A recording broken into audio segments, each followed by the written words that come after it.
ये सब क्वेश्चंस निकालेंगे जो बड़ा ऑनलाइन स्टूडेंट्स का बहुत आ रही है।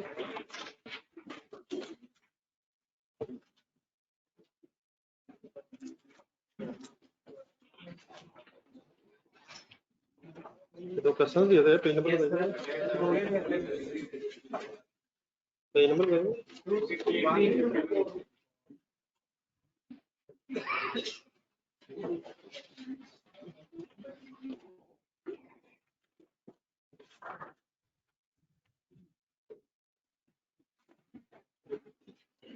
ये पेज नंबर 263 निकालेंगे।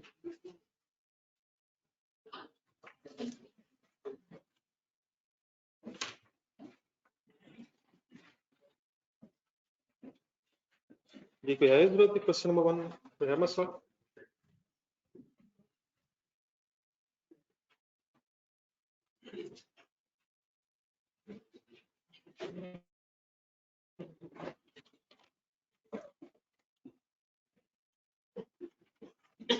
इसमें प्रॉपर्टी की वर्किंग करवाइएगा पॉइंट नंबर 2 में।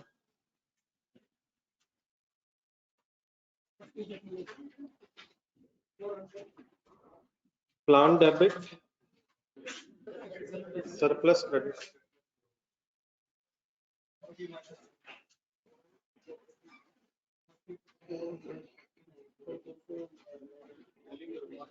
जी सर,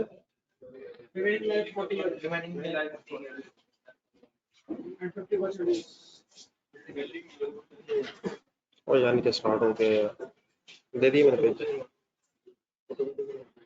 जी प्लीज। जी सर 50% उसमें बिल्डिंग एलिमेंट है, तो पहला स्टेप क्या करेंगे? 200 into 50%, 400 सॉरी, तो 200 हो गया। अब ये जो 50 दिया है ये क्या दिया है? तो रिमेनिंग लाइफ निकाल कैसे? एक्विजिशन डेट है हमारी 1 जनवरी 10 है ना, और प्रॉपर्टी को कब खरीदा? 1 जनवरी 2000। तो गिन ले 10 साल गुजरा, तो रिमेनिंग लाइफ 30 लेनी, 40 इयर्स बनी। तो ठीक है मौसम साहब, गिनने का 10 साल है, लेकिन अब ये कब से कब तक की डेप्रिसिएशन चार्ज करेंगे? तो 6 इयर्स बनता है फर्दर एक्विजिशन से बैलेंस शीट डेट पर। अब सिर्फ स्टेटमेंट ऑफ फाइनेंशियल पोजीशन बना रहे हैं। Yes sir. क्या फिगर आएगी? 30 यस। जीसीआरई एनसी डेबिट और प्लान क्रेडिट। Yes sir. जी और कहीं कंफ्यूजन?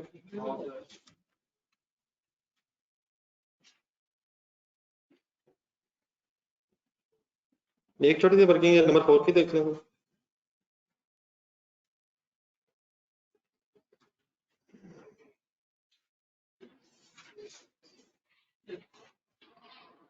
करवा दें, करने जरा एक दो वर्किंग करवा। Parent to associate figure sir, इधर पॉइंट नंबर 4 पढ़े इसकी जरा। Yes sir. Inter company adjustment करवा दो, अनरियलाइज्ड प्रॉफिट। पढ़ ले एक नजर दोबारा पढ़।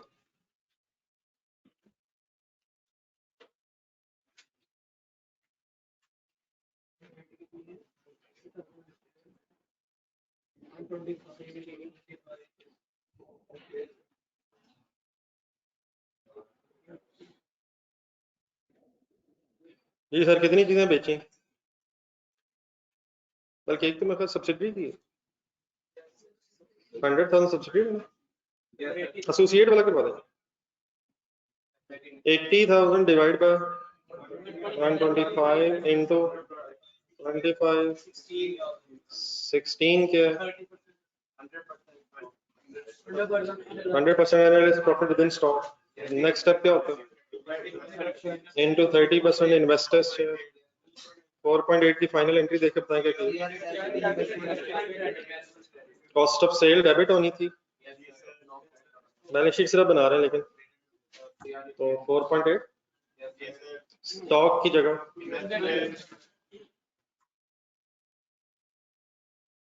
ठीक है सर, किया मैंने ये क्वेश्चन नंबर 2 में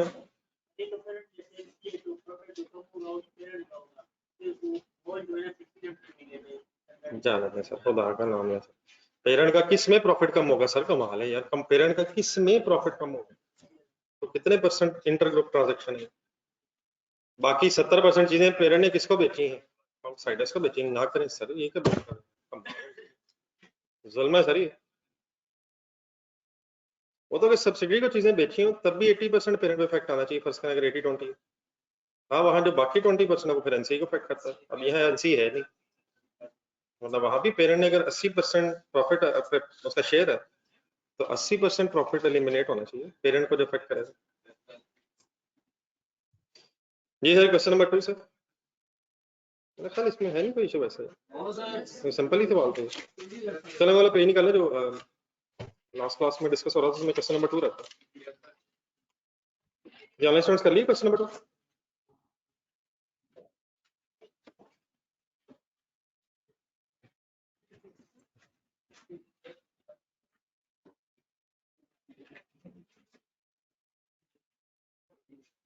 चलो रजिस्टर खोलने करनी जरा बच्चे शुरू। सर ये आ जाए सर, प्लीज आ जाए, क्लास के अंदर आके टहलना शुरू हो गए।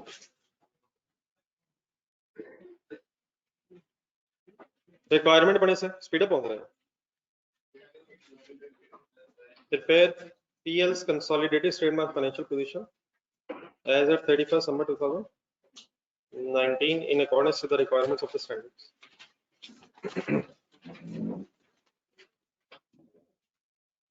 सिर्फ स्टेटमेंट ऑफ फाइनेंशियल पोजीशन ध्यान में रखकर पढ़ेंगे। Following the state summarise statement of financial position of pistachio limited, mint limited and jalapeno limited as on 31st December 2019. Property, plant and equipment, investment in ML, investment in JL, inventory, trade receivables, cash and bank balances, share capital, share premium, retained earnings and liabilities. Additional information. Detail of investments are as follows.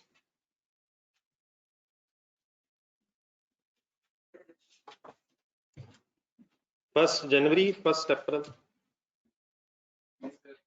holding percentage 25% and 80%.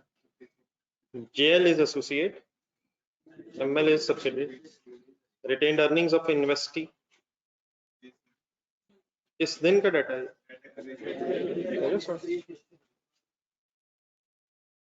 ये कौन सा room? Number 2, the following considerations relating to the acquisition of ML shares are still unrecorded. अब इस तरह की चीजें करनी जरा ध्यान से देखनी पड़ती हैं। ऊपर बैलेंस शीट में जाएं, इन्वेस्टमेंट कुछ रिकॉर्ड हुई भी है। पहले वाला क्वेश्चन देखना तो पेज पढ़ना था, उसमें शायद इन्वेस्टमेंट रिकॉर्ड ही नहीं थी, सब्सिडी वाली, एसोसिएट वाली रिकॉर्ड थी बस।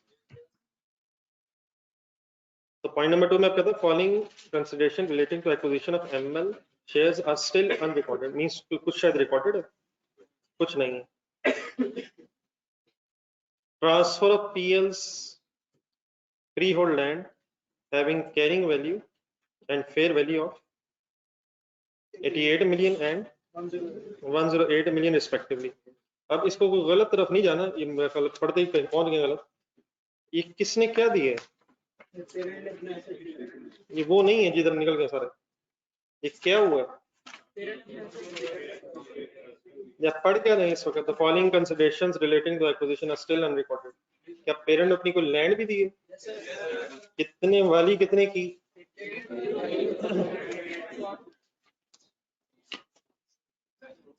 ये कहानी ढूंढे अपने पास एक पैराग्राफ बुक में, ये एक मिनट। वो जहाँ कंटिजेंट कंसिडरेशंस वगैरह पढ़ा था वही नंबर तो बताएंगे।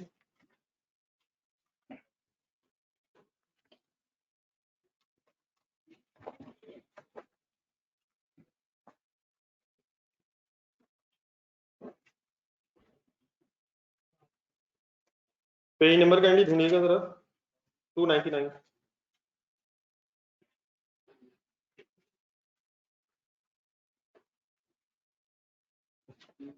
अब तो जी चीजें अल्हम्दुलिल्लाह काफी सारी हो गई, बस चीजें इकट्ठी करने वाली रह गई। राइट टाइम में सही चीज याद है। इसका लास्ट पैराग्राफ पढ़ना, इसके नीचे हमने एंट्रीज भी लिखी होंगी।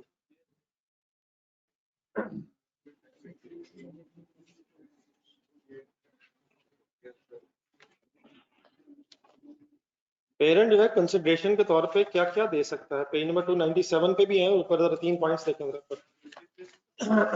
एसेट्स देता है, लाइबिलिटीज हो सकती हैं जो पैसे भी देने, और शेयर्स देता है। ठीक है, तो एसेट्स में यकीनन कैश देता है, लेकिन कैश के अलावा भी कोई एसेट दे सकता है। अगर कैश के अलावा कोई एसेट देगा तो फिर वैल्यू पे देगा। क्या एंट्री लिखी हुई है जरा देखें। डिस्पोजल हो रही है सर, ये कैश की बजाय शेयर्स के अगेंस्ट डिस्पोजल हो रही है। तो किसने किसको क्या दिया है? पेरेंट ने अपने शेयर्स के अगेंस्ट बिल्डिंग सॉरी लैंड दी है। यहाँ एंट्री करवाएं शुरू हो। इसके साथ पेज नंबर का नोट कर लेना, ये जहाँ पे पढ़ा आपने पेज नंबर 299।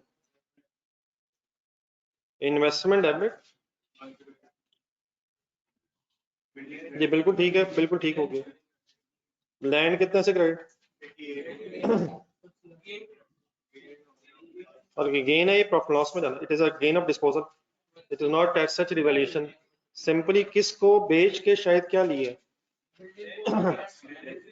बिल्डिंग दे के, बल्कि शायद ठीक है बिल्डिंग दे के क्या लिए, कितने वाली बिल्डिंग कितने की दे दी।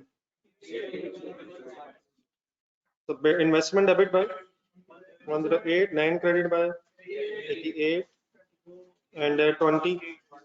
अब जरा फाइनल कर लें, बैलेंस शीट बना रहे सिर्फ आप सी आर लिखें। अब स्पेस रखने का आइडिया हो गया आप लोगों को, 2 पेजेस बचाइए शायद।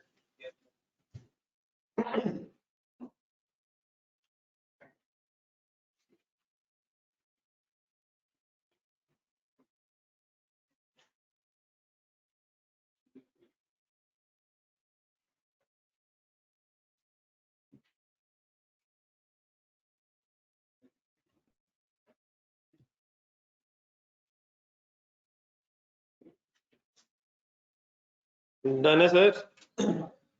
Next line sir, point number 2 में next. Cash 115 million would be paid in January 2020. What is the acquisition date? नहीं सर, एमएल की बात हो रही है, first April. If ML's net profit of the year 2019 would increase by 20% as compared to the last year, next line underline. Present value of this consideration and acquisition date was estimated at 70 million. 115 क्या है, 70 क्या है, ये future value है, तो उसकी present value आपसे calculate करवाने की बजाय उसने दे दी है। बोले इन्वेस्टमेंट डेबिट नहीं यार, प्रेजेंट वैल्यू यार खुदा के लिए, कंटिंजेंट कंसीडरेशन यार खुदा के लिए, उधर ही डेफर्ड कंसीडरेशन बाद में देने पैसे। इन्वेस्टमेंट डेबिट नहीं, मतलब सिंपल एंट्री पेएबल कितने से 70। किस दिन एंट्री हो रही है अकॉर्डिंग टू क्वेश्चन, किस डेट पे हो रही है, 1 अप्रैल हो रही है।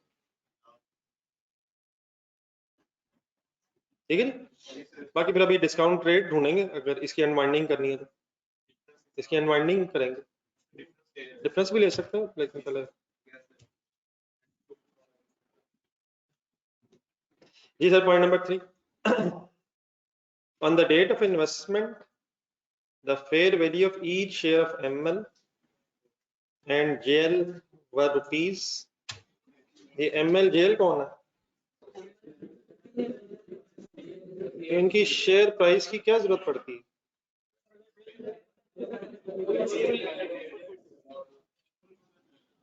Number 4. At the date of acquisition of ML, carrying value of ML's net assets were equal to the fair value except for inventory, which was carried at and had a fair value of 180 million. 20% of this inventory is still included in the ML's inventory. इसको बिल्कुल खामोशी से individually करें जरूर करना, बिल्कुल खामोशी.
जी ठीक है जी सर, 50 मिलियन से अब जो इन्वेंट्री बच गई है उसी की एडजस्टमेंट करनी होती है. यहाँ अनरियलाइज्ड प्रॉफिट वाला मसला नहीं है, कॉस्ट ऑफ सेल रिकॉर्ड होनी है जो इन्वेंट्री बिकी है. ठीक है, तो 80% है 20%. कल वाले क्वेश्चन को देखें, वहां क्या किया था, वहां भी इस तरह का पॉइंट था. देखें क्वेश्चन, देखें सीधा सवाल सिर्फ देखें.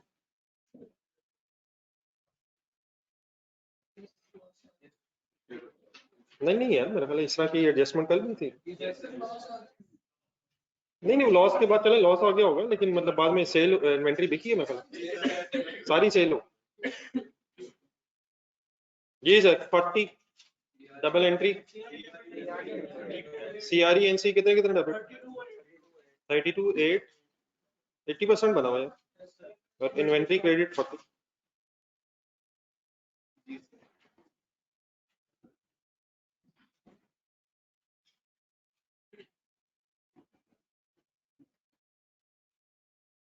ठीक है ऑनलाइन स्टूडेंट्स.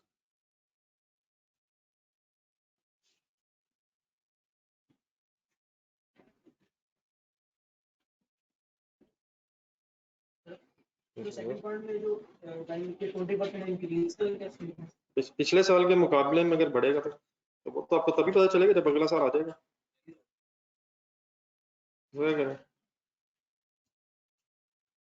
ये ठीक है जी, नोट करें. चलें स्टूडेंट्स, नेक्स्ट पॉइंट भी करेंगे इंडिविजुअली. वैसे ये क्वेश्चन आपका इंडिविजुअली बनता था वैसे. नहीं सर, ठीक है, अच्छी बात है, कुछ जज्बाती हुआ. नंबर 5 फाइनल करें.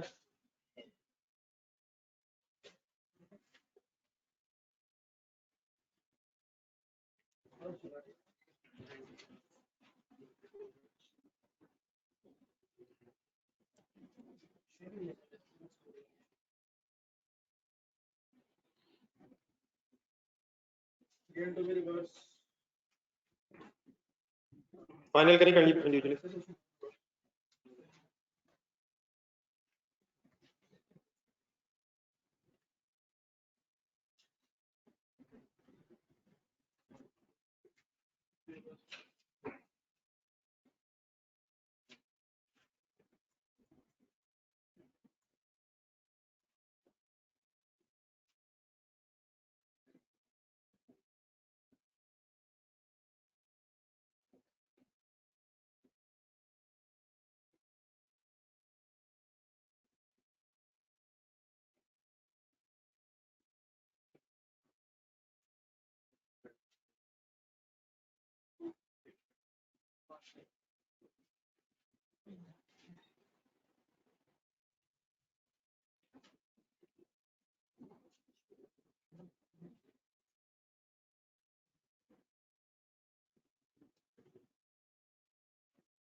जी sir, subsidy to parent situation ठीक है वर्किंग, पेरेंट एनसी दोनों इफेक्ट होंगे,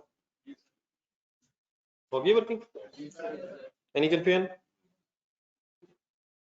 जिन्हें कर लिया नेक्स्ट भी करने वाला बंदा, खामोशी, अपना अपना ये अनाउंसमेंट कर लिया आप लोगों ने, point number 5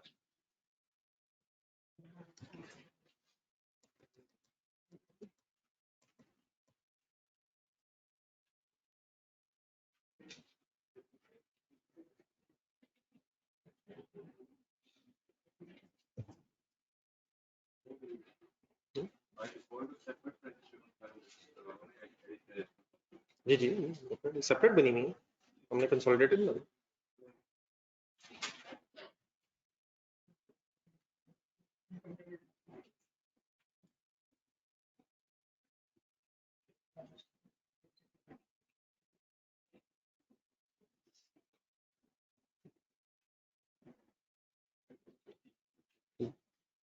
associate to parent,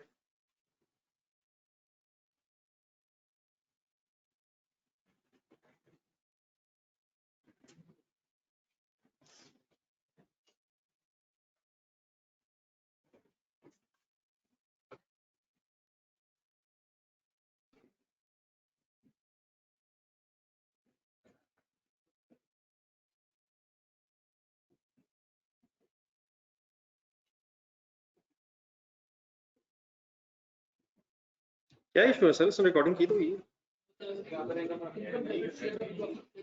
issue क्या है?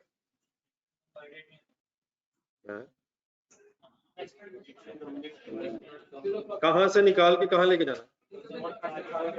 नहीं सर, नहीं सर, नहीं ना ना ना, फायदा उसका इनकम में से निकाल के शेयर ऑफ प्रॉफिट में नहीं लेके जाना, इनकम से निकाल के इन्वेस्टमेंट में से माइनस कर। कहाँ ये एंट्री डिस्कस हुई है?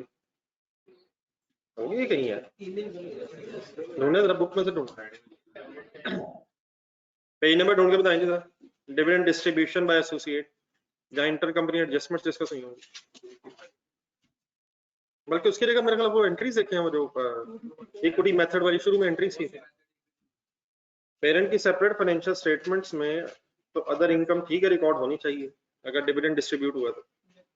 हमारा इतराज उस पर क्या है, अगर इक्विटी मेथड है तो क्या की बजाय क्या क्रेडिट होना चाहिए? ढूंढ ले जरा, ढूंढने से इधर एडवाइस करो। नहीं, रिसीवेबल डेबिट पे शायद हमें इतराज नहीं, रिसीवेबल दोनों तरफ होना है, तो देख लेना एंट्री कर ली, एक नजर एंट्री देख, डिविडेंड रिसीवेबल पे इतराज हमारा कोई नहीं, हमारा इतराज सिर्फ किस चीज पे, इनकम हमने प्रॉफिट की बेस पे फाइंड आउट कर लेनी है।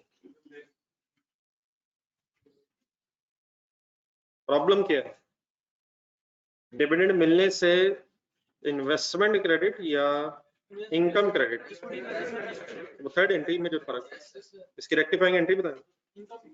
Other income debit, other income debit, investment credit, लेकिन अदर इनकम मींस सीआरई, सिर्फ बैलेंस शीट आप बना रहे हैं। अब इसकी अमाउंट कैसे आएगी, ये भी एक चैलेंज है, ये करें जरा, फाइनल करें जरा, अमाउंट निकालें।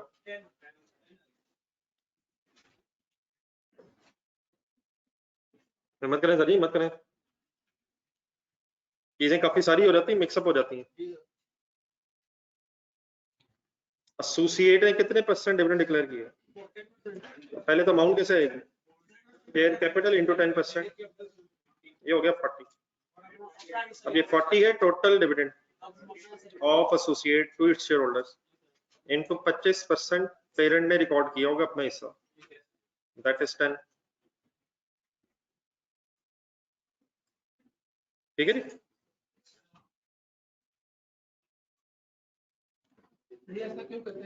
चलो चलो उसकी वजह क्या है सर, समझ ना लगनी, हुक्म करें सर। क्या सर? वो एंट्रीज निकालें पहले दिन जो डिस्कस हुई।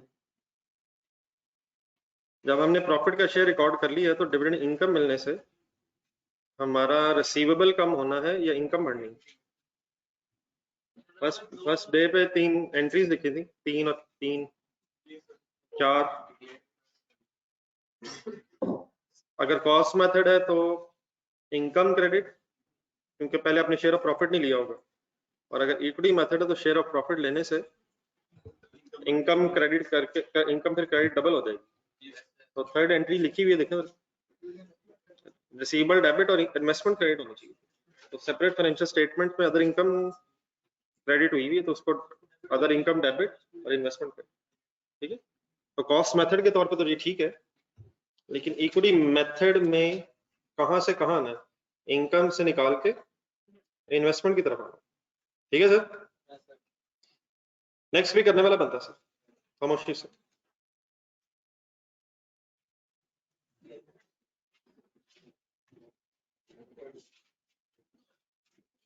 ये ऑनलाइन स्टूडेंट्स इकट्ठे हो गए प्लीज, 7 तक हो गए।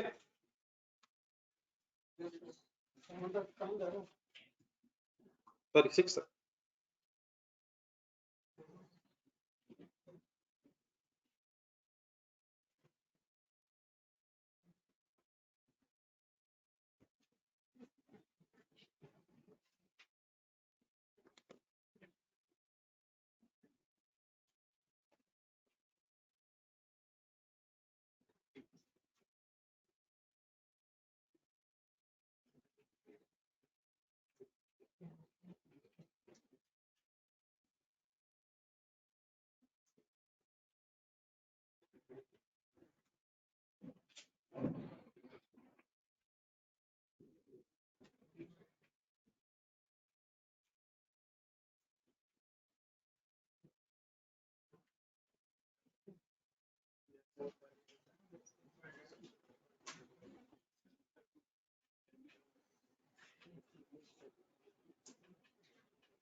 सर ठीक है सर। 72 क्या है जी? टोटल सेल हुई है, कितना परसेंट स्टॉक बचा है? और 60% लिखा हुआ है, तो इंटू 40% क्यों हुआ? ताकि पहले तो स्टॉक आ जाए। 72 स्टॉक नहीं है, इस स्टॉक से प्रॉफिट आया 4.8, फिर इन्वेस्टर्स शेयर क्यों बनाया? Parent to associate situation, parent to associate, और कॉस्ट ऑफ सेल डेबिट होनी पेरेंट की, उसकी जगह आगे सीआरई, और इन्वेंट्री ऑफ एसोसिएट की जगह इन्वेस्टमेंट, ठीक है जी। Any confusion? 8 भी बनता।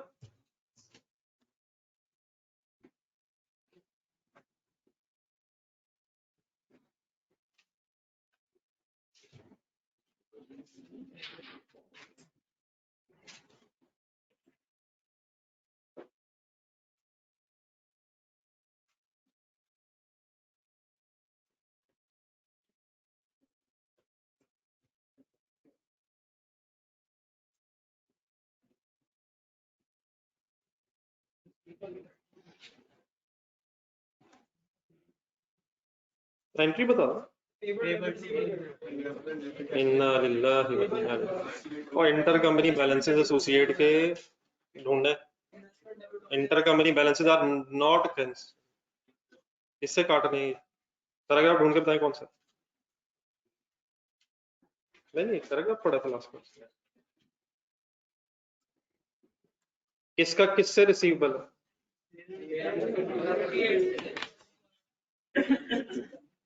एसोसिएट का पेबल है, Yes, sir. तो वो कंसोलिडेट ही नहीं होना है। बैलेंस शीट में बना आनी है उसकी, उसकी बैलेंस शीट कंसोलिडेट होनी है, तो ढूंढ के बताइए कौन सा पैराग्राफ है। इंटर कंपनी बैलेंसेस वाला पैराग्राफ क्या था बुक में? परसों पढ़ा मेरा नहीं मिला, अभी मिलने लगा। पेज नंबर 2 नहीं इधर ही है मेरा, ये लास्ट क्लास में पढ़ा था क्वेश्चन करने से पहले। Inter company balances page number 261 लग रहा है ढूंढने की। Page number 261। अब कुछ चीजें जैसे यूज तो हो गया, मतलब जहन से भी निकालनी है अगर एसोसिएट है। क्यों इसने कैंसिल नहीं होना?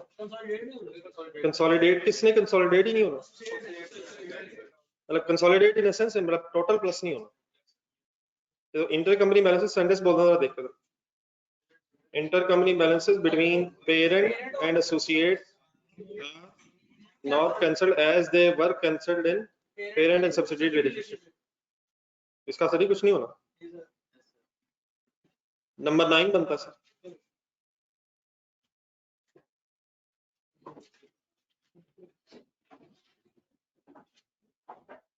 ये पेज नंबर 261 रेफरेंस लिखने से सर,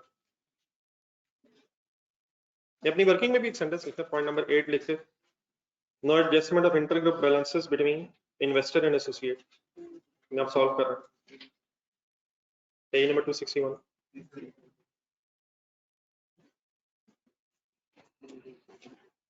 करते हैं सर। Yes, sir. पॉइंट 9 में इस वक्त क्या मसला है? Goodwill चाहिए। परसेंटेज दी हुई है, गुडविल की वर्किंग करनी पड़ेगी। गुडविल तो ज्यादा प्रेजेंट ही नहीं होती।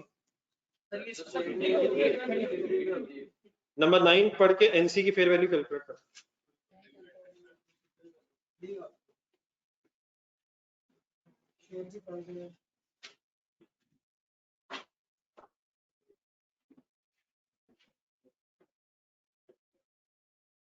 टू मच छुट्टियां sir, too much.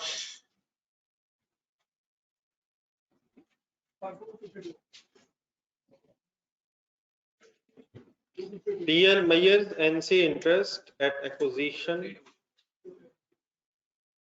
at its fair value. What is the way?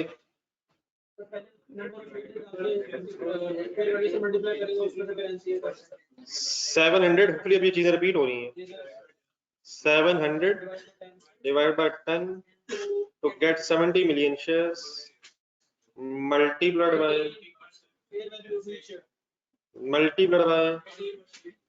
20% to get NCA related shares 14 million, and finally क्या ढूंढना होता है? Fair value of each share of subsidiary, subsidiary का शेयर की market value. NC का जो share है वो किसमें होता है? सब्सिडरी में।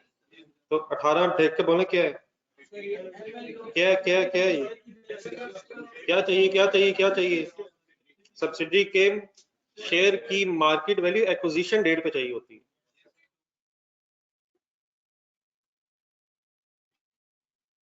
ठीक है सर। इस 252 का क्या करेंगे? एनालिसिस इक्विटी में लिखेंगे, इसके कोई अदर एंट्री तो है नहीं, फिर कंबाइन हो जाएगी इसमें। ठीक है sir. Last line, ignore the effect of discounting. एक पी इधर एक्स्ट्रा ही शायद आगे टाइप होगा। अब इसकी क्या सिग्निफिकेंस इसमें? ऊपर जरा ढूंढना जरा, ऊपर एक पॉइंट वन में सेकंड पॉइंट था, ये जो प्रेजेंट वैल्यू के बेस पे वर्किंग करते हैं, इसे अनवाइंड भी करना है। अनवाइंड क्या होता है? पेज नंबर दोबारा ढूंढना जरा, कौन सा अभी पढ़ा था पॉइंट रिमेंबर वाला? तो नहीं वो नहीं वो तो दूसरा भी मैंने ऊपर पॉइंट नंबर 2 के सेकंड पॉइंट के साथ कौन सा 299, उसमें जरा रिवाइज करें एक नजर, contingent consideration.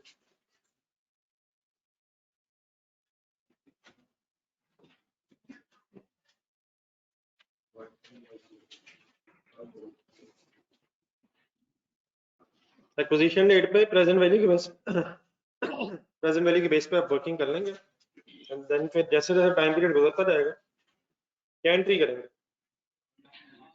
Finance cost debit, table credit, unwind और प्रॉफिट। अगर सिर्फ बैलेंस शीट बना रहे हो तो सीआरई आ जाएगी, ठीक है। तो लेकिन अगर बहरहाल इग्नोर लिखा हुआ तो मेरा ख्याल टू मच इग्नोर कर लो।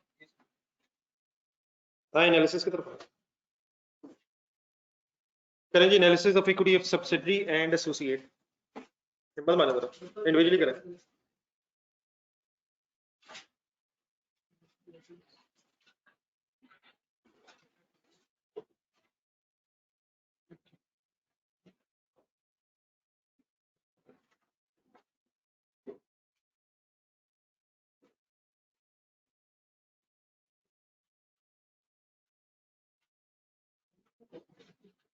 करें जी कंटिन्यू।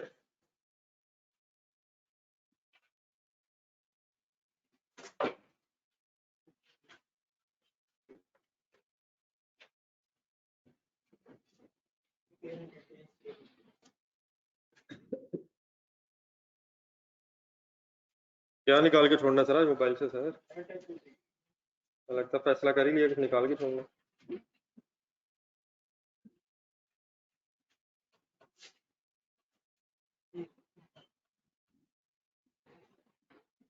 जी भाई सर तो रजिस्टर से निकालते हैं आप।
जी ठीक है मसला आगे चलो।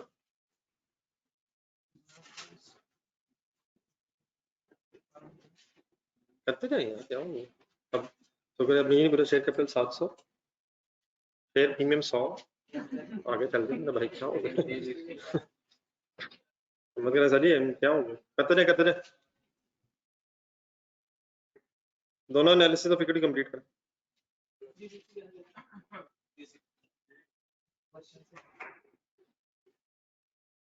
अब आगे आ जाओ, अभी मिल जाएगा आप आगे। अभी मिलने लगा 360 मिलने लगा। आ जाए उड़ जाओ जल्दी उड़ जाओ।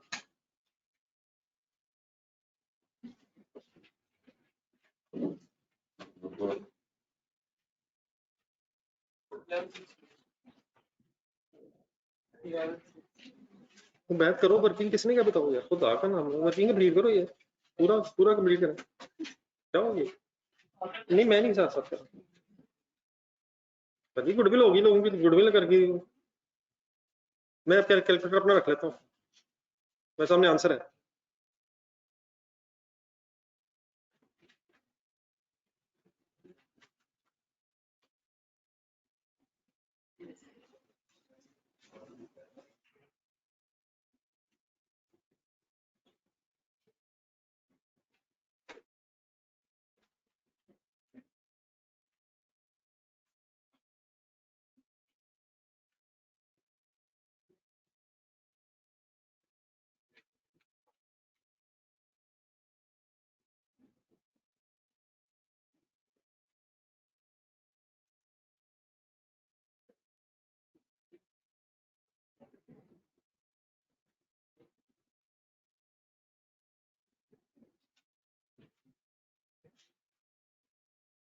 इन्वेस्टमेंट कितनी बन गई थी टोटल? 900 पहले, 107, 108 आपने और प्लस 70 ऐड किए, 1078 है। फेयर वैल्यू ऑफ एनसी है तो 52।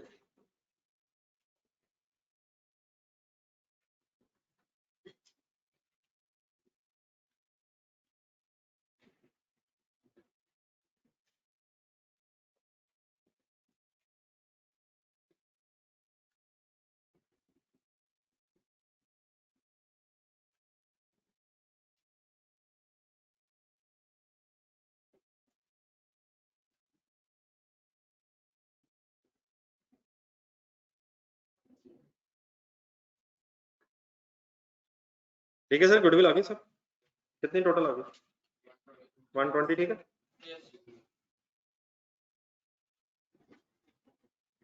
फ्रेंड्स वाली वर्किंग होगी एक्विजिशन तो ड्यूरिंग द ईयर है।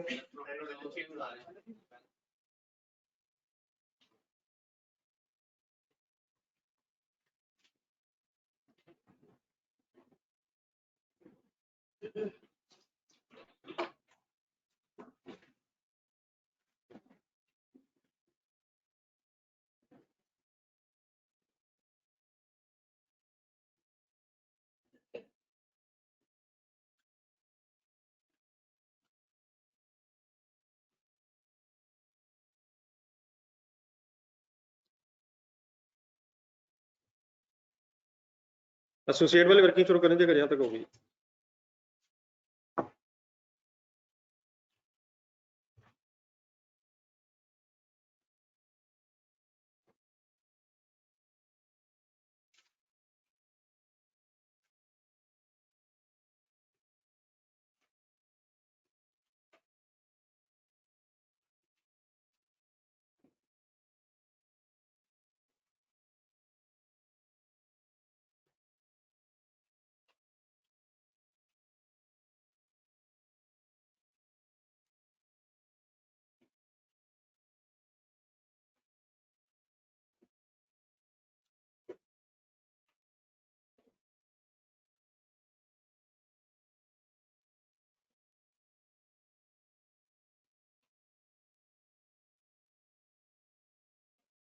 हो गए सर? तकरीबन मैंने क्या सोचूं। अच्छा, रिलैक्स कर रहे हैं। बैलेंस शीट बनाया, ये खुद करने वाला काम है। क्या है उसका एसोसिएट का शेयर, क्या है प्रॉफिट में? उसकी एंट्री लिखनी, उस शेयर की एक एंट्री लिखने की आदत डालनी। करें फाइनल, बैलेंस शीट बनाए।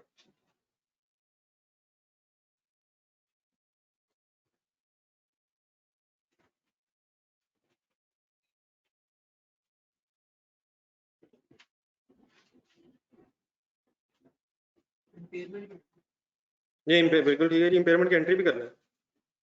एक एंट्री छोड़ी थी हमने गुडविल ना होने की वजह से, तो 120 into 10% आई थिंक। गुडविल अगर आ गई है तो काइंडली इम्पेयरमेंट की एंट्री फाइनल कर लें। बाकी बैलेंस शीट बनाते रहे, अब आगे चलते रहे। 35 अगर आ गया उसका शेयर तो आगे चलते रहे।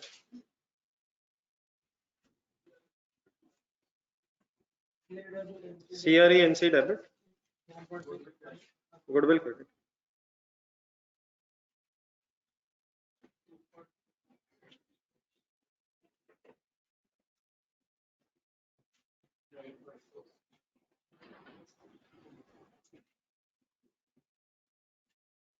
$7.6, 80%, 9.6, sorry sir, 9.6, 2.4।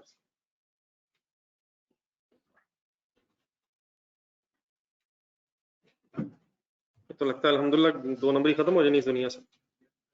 नौजवान आ रहे हैं।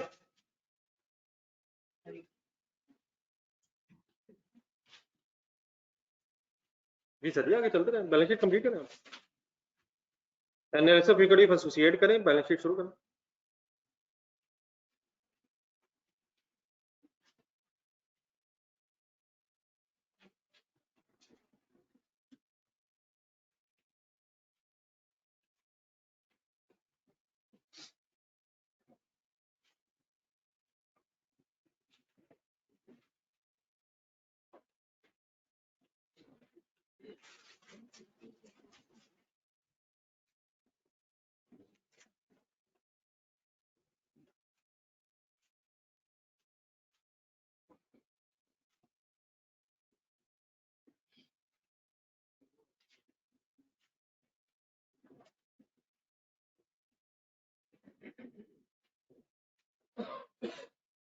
ये बड़ा गुडविल वाली वर्किंग होगी ऑनलाइन स्टूडेंट से पूछ रहा हूँ, आप लोगों ने कंप्लीट कर ली है? ये सब्सिडी वाली फाइनल है, ये मिटानी है असल में।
अपनी स्टेटमेंट ऑफ फाइनेंशियल पोजीशन की तरफ चले जाएगा। अगर आपका 35 पेरेंट शेयर आ गया बस ठीक है, ठीक है। एट एक्विजिशन तो नहीं कोई डिफरेंस आया? एट एक्विजिशन तो नहीं कोई डिफरेंस आया? वही आया जो पहले ही शामिल है।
ये ठीक है रुको।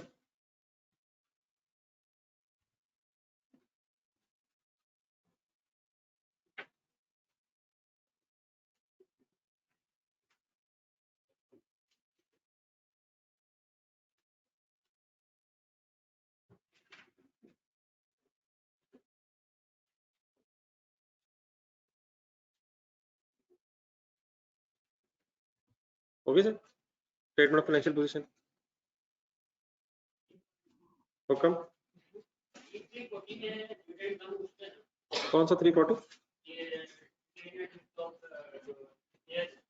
जी जी सर नहीं सर, ये तो डिविडेंड डेबिट वाला है ना। इधर इधर तो डिविडेंड डेबिट वाला ये हुई है, ये है एसोसिएट का की रिटेन्ड अर्निंग्स, वो था पेरेंट की अदर इनकम।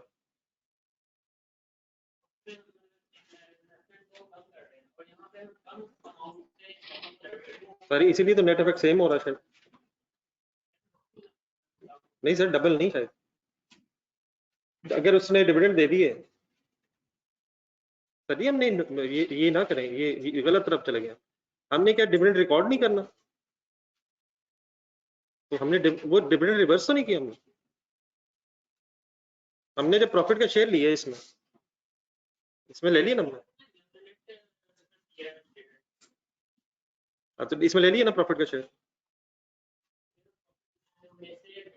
डिविडेंड लेस करके हमने ले लिया ना। ठीक है, यहाँ तक रिटेन्ड अर्निंग्स में से डिविडेंड लेस करके हमने अपने शेयर ले लिया, उधर से अदर इनकम रिकॉर्ड हुई हुई है। तो हमने उस अदर इनकम का रिवर्स किया या उसकी सिर्फ प्रेजेंटेशन ठीक की?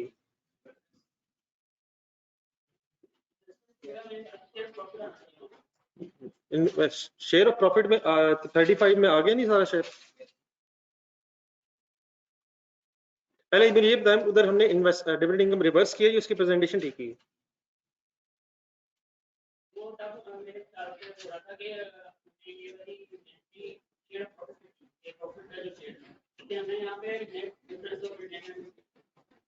ये प्रॉफिट किस डेट का है? एक्विजिशन डेट का और बैलेंस शीट डेट का ही है। इसमें सर जी जो उसमें डिविडेंड का इफेक्ट था वो अदर इनकम में रिकॉर्ड हुआ था ना? हुआ हुआ। तो मैं वही तो आपसे पूछ रहा हूँ कि हमने वो अदर इनकम रिवर्स की है या उसकी प्रेजेंटेशन ठीक की है? आपको क्या लग रहा है? नहीं, डिविडेंड इनकम रिवर्स हुई है, प्रेजेंटेशन ठीक की है? नहीं, अगर तो जो एंट्री आप बताएं एंट्री क्या है, उस एंट्री से क्या फर्क पड़ेगा? उससे नेट इफेक्ट जीरो है, तो उसका फायदा फिर तो एंट्री नहीं होनी चाहिए। तो क्या डिविडेंड मिलने से हमारा इन्वेस्टमेंट का शेयर कम नहीं होगा? कितने कम से? हमने जब इन्वेस्टमेंट की अमाउंट डेबिट की है तो एट कॉस्ट होगी ना डेबिट, ये 170, ठीक है। अब ये जो 200 है ये था एक्विजिशन डेट पे, 340 के बैलेंस शीट डेट पे। इसमें से जितना डिविडेंड का इफेक्ट था वो पेरेंट ने पहले अलग रिकॉर्ड किया हुआ। नहीं जेएल तो ठीक है, वो आपकी बात ठीक है, लेकिन इसमें जितना कम हुआ है कि वो पेरेंट ने अदर इनकम के तौर पे रिकॉर्ड नहीं किया हुआ, तो हमारे लिए वो अदर इनकम नहीं है, हमारे लिए वो इन्वेस्टमेंट का शेयर है, बस ये कह रहा हूँ। और अगर वही एंट्री करनी इसका तो नेट इफेक्ट वैसे ही जीरो, उस एंट्री से क्या अचीव करेंगे? एंट्री नहीं होनी चाहिए। नहीं तो फिर क्या से करते हैं, फर्स्ट फर्स्ट पेज देखें फिर तो हमें क्या एंट्री लिखनी चाहिए वहाँ?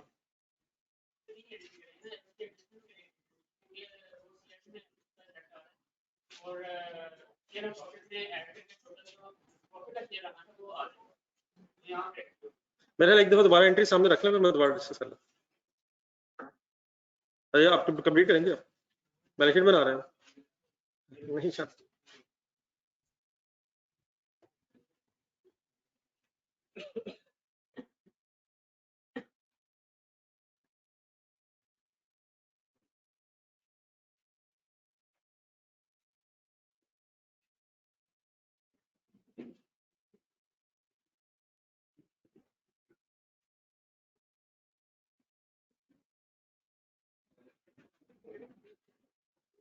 ये एक तो मैं लिखता फिर कंप्लीट कर लें।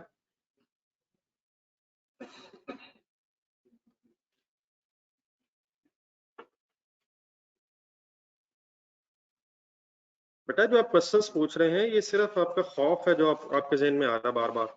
ये मैंने आपको बार बार आपसे कहा है, आप ऐसे ही फजूल में खौफजदा हैं आप।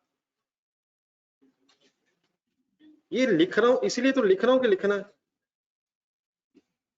अब इसका मैं क्या जवाब दूं? क्या ये लिखना जरूरी है जब मैं लिख रहा हूँ? बेटा मैं इसलिए तो लिख रहा हूँ कि लिखना जरूरी है।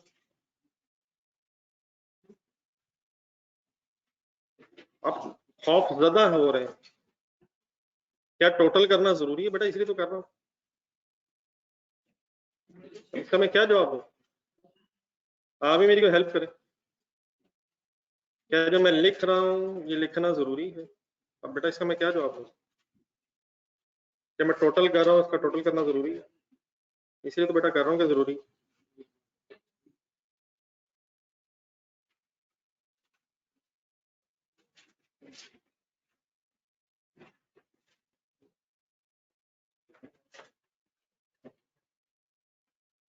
$850 प्लस 750 माइनस 88 क्या है जी? -9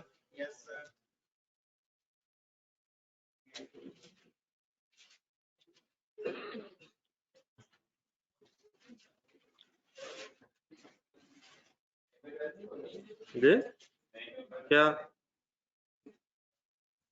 बैलेंस शीट 9/12 करो, 3/12 कर लेते हैं, 9/12 क्यों करना।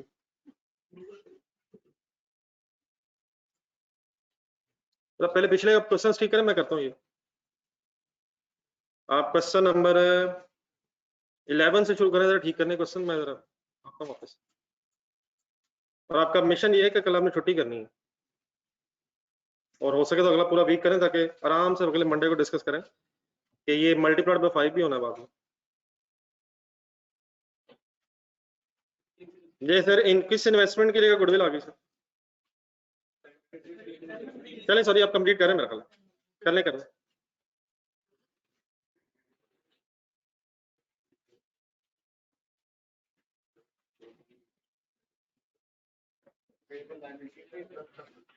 सर जी कुछ भी नहीं होना उसका, इग्नोर होना है, क्या हो, कौन सा टेबल?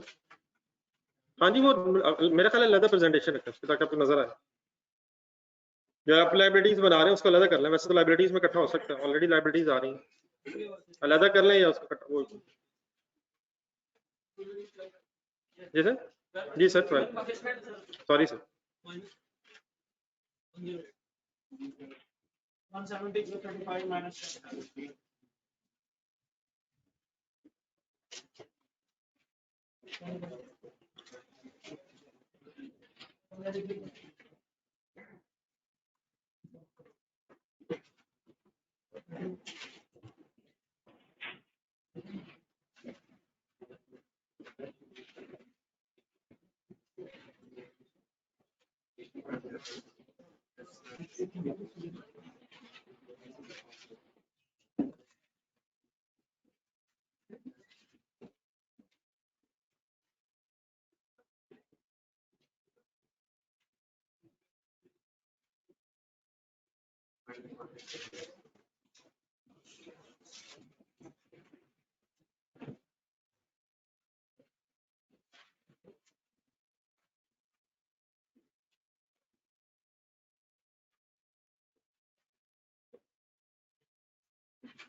ये डेफिनेटली बेटा अगर ये एंट्री डाउन होती तो हम सही वाली करते,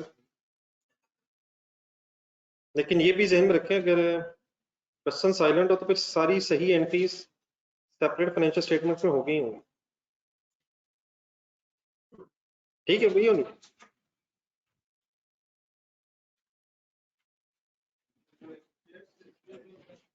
जी सर, सर नहीं वो तो लिखा भी हुआ है, तो आपको कुछ कहा हुआ है, तो लिखा हुआ है कि पेरेंट का एक रिसीवेबल है, तो अगर पेरेंट का रिसीवेबल एसोसिएट से तो क्या सेपरेट फाइनेंशियल स्टेटमेंट्स में आ गया होगा? हाँ जी, हमने तो कुछ भी नहीं करना, हमने सिर्फ क्या करना है कंसोलिडेशन, अनलेस हमें पता चले कि सेपरेट फाइनेंशियल स्टेटमेंट्स में कोई एंट्री रह गई फिर हमने वो करनी है। अगर पता चले मसलन अगर ये अदर इनकम वाला पॉइंट ना भी हो तो इवन देन हम कंसीडर यही करेंगे कि अदर इनकम में आ गया होगा dividend, recorded as other income अगर ना भी लिखा हो तो वी शुड अज्यूम कि ये हो गया होगा। ठीक है, separate should be correctly prepared separate financial statements.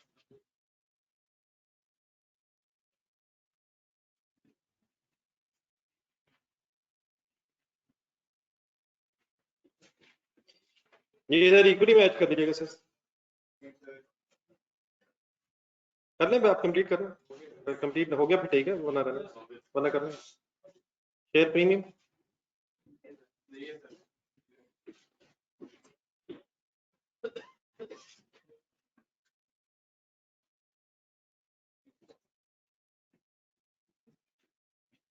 Consolidated retained earnings,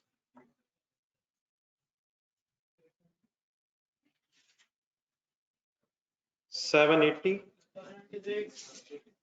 plus 96 plus 35 plus 20 plus 20 minus 32 minus 32 minus 7.2 minus 10 minus 1.2 minus 9.6.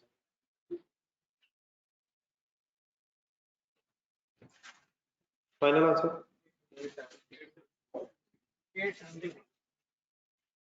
871. yes sir.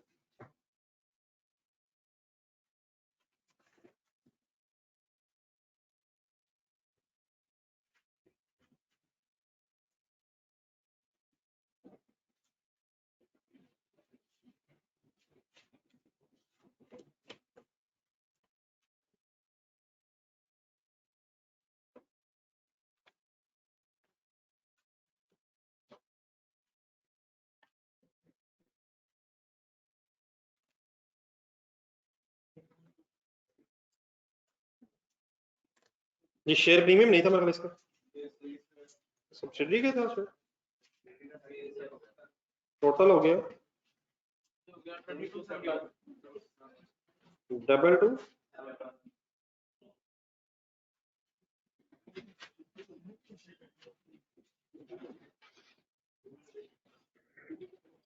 Double two 7.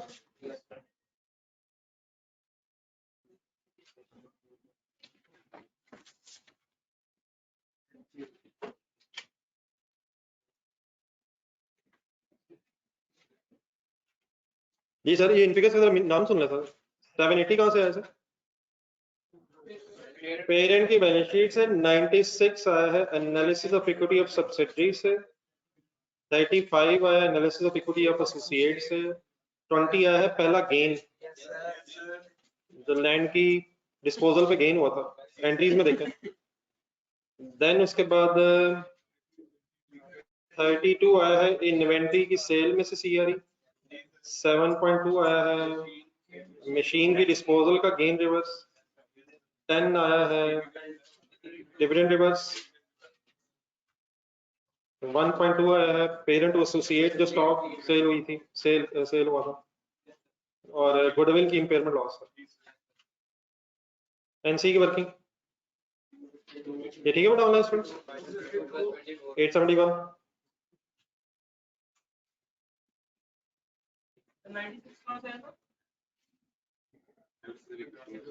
अगले पेज से, रजिस्टर के अगले पेज से आया था, नहीं आया है भाई, अगला पेज देखें एनालिसिस. एनसीए की फिगर्स हैं 252 कहाँ से आया, उसी से अगली लाइन कॉलम में जाके उसी लाइन में 8 इन्वेंट्री वाला है, 1.8 गेन वाला है, और 2.4 मेरा ख्याल इंपेयरमेंट लॉस वाला है. 263.2 टोटल इक्विटी हो गई है, सॉरी 26 नहीं है 2534.8 देखें 2534.8.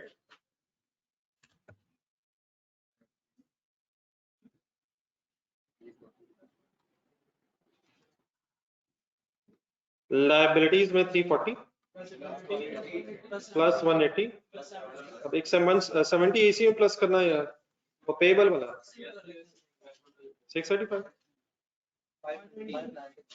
590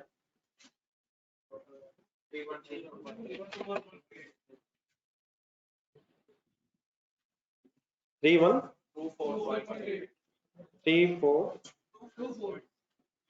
3124.8 ठीक.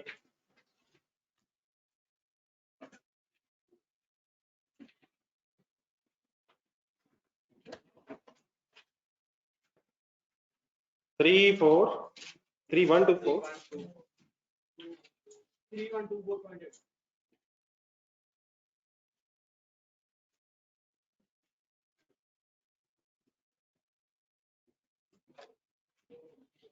इनके आंसर्स लिखवाएगा, ये जो प्रॉपर्टी प्लान कुछ 1503 1503, 108, 193.8, 650, 440, 230, 3124.8.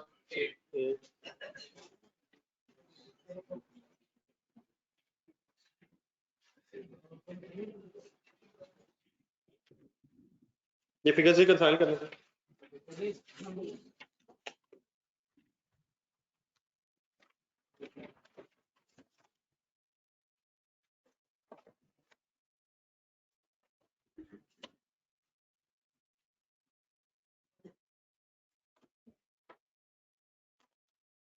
पेज नंबर ढूंढे 270.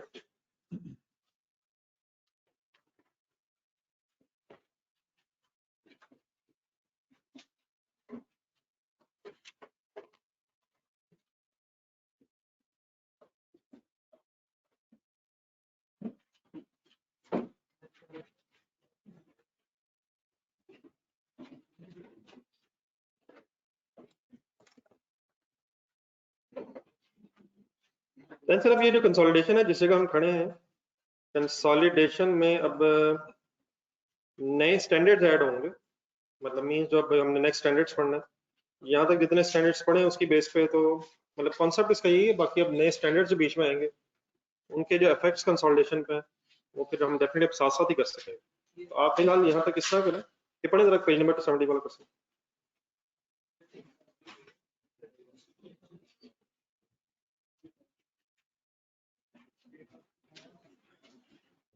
पढ़ना शुरू करें क्वेश्चन।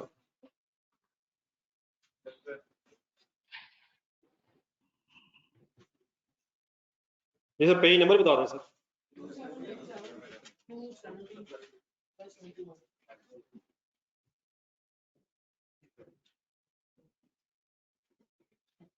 पेज नंबर 270 से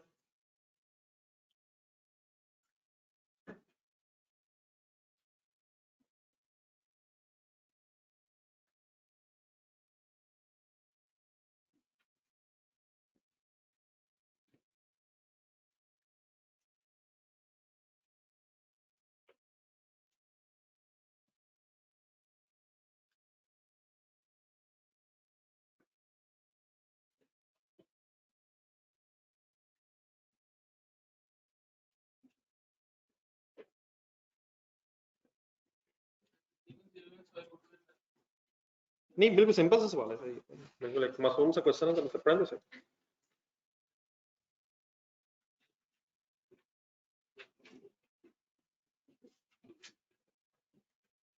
थोड़ी देर अमाउंट्स की सेटिंग जरा शायद खराब है। क्या क्या है बैलेंस शीट मेरी? नहीं, सब कुछ का मतलब ये करंट अकाउंट विद पी और ए, ये क्या चीज है?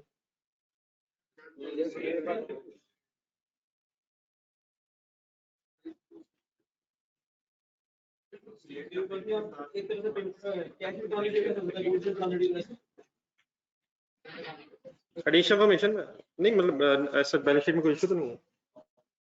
P bought 1,50,000 shares in S several years ago, then the carrying amount of net assets of S was 340,000, which was equal to fair value adjustment नहीं जी, परसेंटेज निकालना।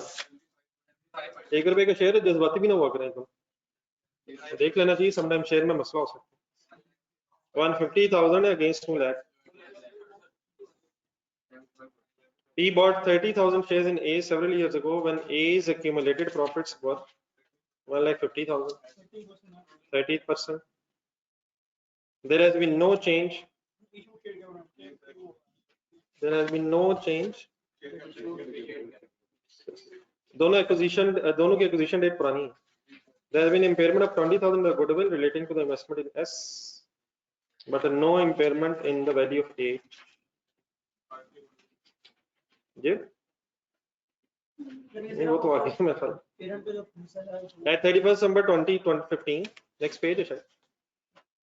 A holds inventory purchased during the year from P, which is valued at 16,000, and P hold inventory purchased from us. Sales from P to A and S to A are priced at markup of 1/3 on cost. 100 बताएं क्या? What is 100? What is cost? What is 100? 100 cost हो गई. 1/3 markup 33.33 is equal to 133.33. ये point पढ़ के दोनों की adjustment करना. अनरियलाइज्ड प्रॉफिट की एडजस्टमेंट कर ले इस तरह के चेक में साथ ही करना.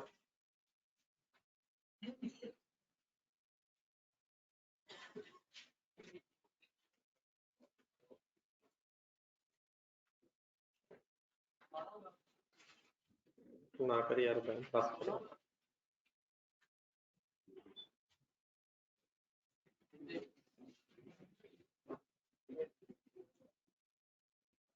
फिलहाल इसके साथ लिखना, बाद में फिर आराम से सॉल्व कीजिएगा.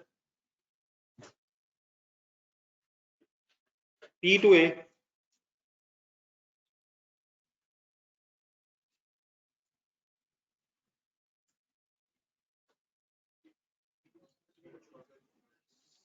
$16,000 स्टॉक पड़ा sir, divided by multiplied by approximately equal to 4,000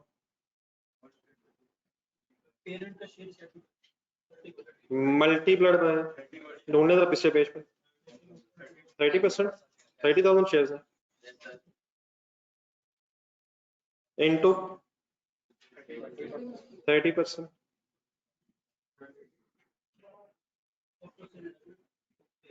तकरीबन उबैद का ठीक था, बस एक जीरो ज्यादा था.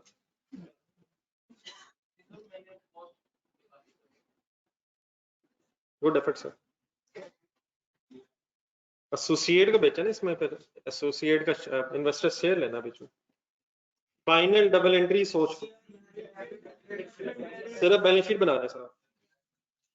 Fiery debit investment credit by rupees 1200.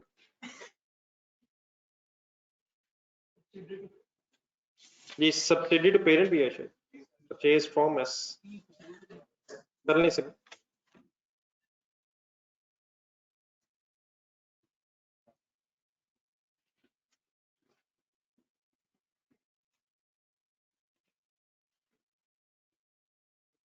$40,000 divided by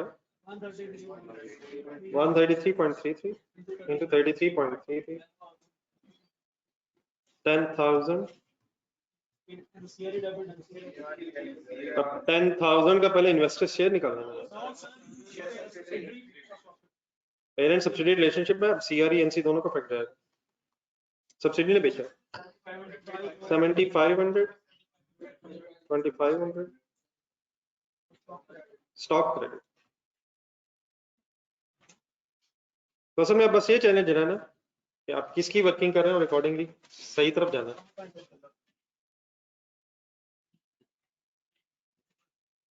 ठीक है सर. चलें, बाकी जो रिमेनिंग टाइम है ये तो क्वेश्चन काफी सिंपल सा ही है, इसको होमवर्क रखना. क्वेश्चन नंबर 2 में उसको भी थोड़ा सा पढ़ लेना, एक दो points.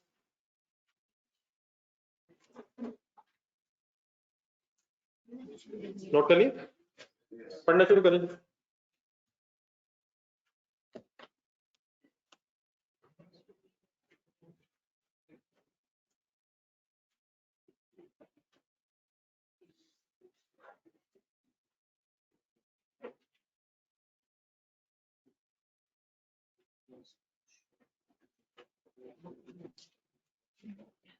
M Limited 1st January 2020 retained earnings M 16 million. Purchase consideration, the share issue has not been reported. Draft financial statements, current liabilities, recoverable amount. ये पॉइंट नंबर 3 आके करवाएं, बाकी तो कुछ इशू नहीं. पॉइंट नंबर 3 की वर्किंग करवा दो.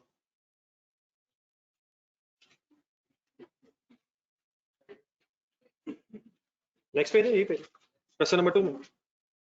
Question number 2 next page. बाकी बड़ा हो जाएगा, बाकी नहीं है इशू, बस एक छोटा पॉइंट भी कैसे कीजिएगा. नेक्स्ट पेज पे पॉइंट नंबर 3, ये एडिशन फॉर्मेशन. इकट्ठे जी, हाँ जी, वो कर लेते हैं. मतलब समटाइम वो गिवन होती है, लेकिन अब वर्किंग की जा सकती है. On 1st October 12, ML sold machine to KL for 24. What is 24? Sale proceeds. The machine had been purchased on 1st October 10 for rupees 26 million. And the machine was originally assessed as having a useful life of 10 years. ये करने नहीं working पूरी, and estimate has not changed. नहीं, पहले working करनी पड़ी, खामोशी से करें. पहले तो ये गेन बताएं, गेन या लॉस है कितना. आराम से आराम से.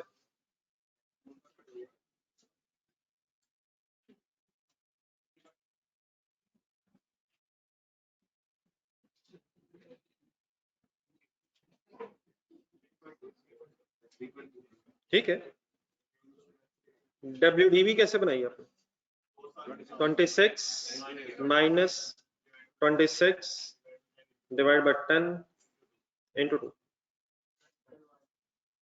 तो ये कैरिंग अमाउंट हो गई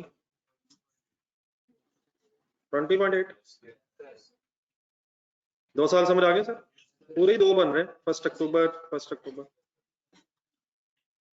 20.8 डिफरेंस बना, तो गेन टू रिवर्स आ गया.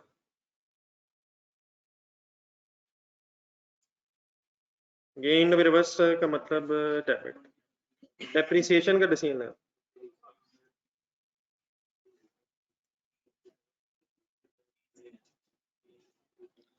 $3.2 divided by 4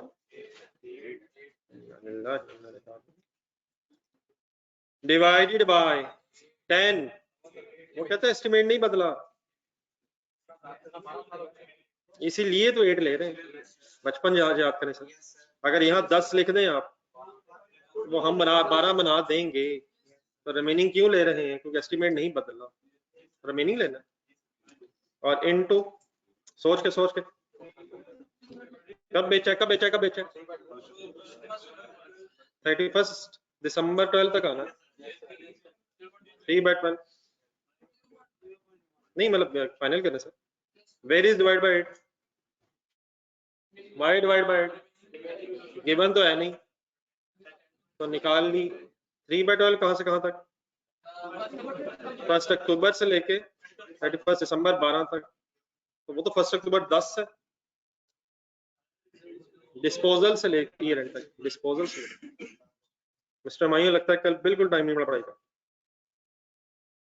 लेकिन अकाउंटिंग को नहीं मिला. पता नहीं क्या क्या पढ़ते रहे. पॉइंट 1 नेट ऑफ करें, फाइनल एंट्री लिखें, रिक्वायरमेंट देखें.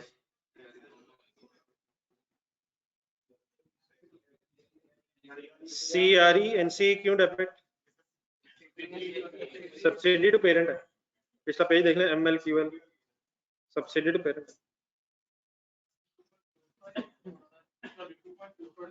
2.48 0.62. मैं शर्मिंदा कर रहा है, यकीन मानो. अब ये जाती है. कैलकुलेटर अलाउड है, मैं कैसे बताऊं? Calculator is another name of mobile. Mobile इन कामों के लिए नहीं है, वो बुरा मनाता है. उसका काम ही नहीं. हर चीज का अपना अपना काम है. इसके जो काम है उसकी तो लिस्ट ही इतनी बड़ी है कि बंदा करे क्या. मोबाइल के अपने काम है.